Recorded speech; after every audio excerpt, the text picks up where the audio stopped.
Hey guys, I just went ahead and I've been using these Fisker hand pruners, and these things are really pretty cool. It has a regular locking and unlocking mechanism. You want to keep it safe from the kids. We just put some oil on this because the tree sap, this is a pro tip for you.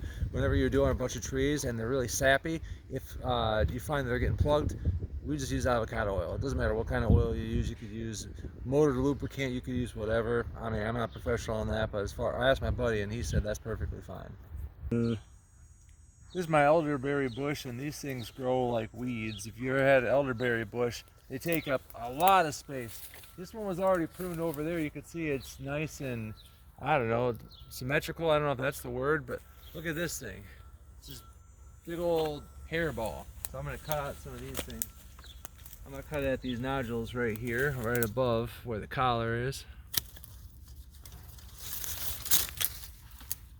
And as you can see, these just go super easy. No effort needed.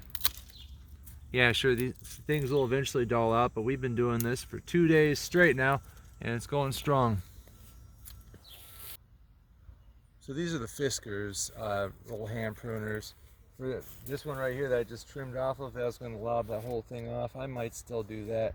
I take out the handsaw. The reason I'm using these pruners right here is for these smaller branches. Something like this might be a little too big. I could probably work it if I really wanted to, but I mean, you know, use the right tool for the job. If you have, let's say, I'm not going to cut this off, but you know, you got like a little branch, like let's pretend this was dead.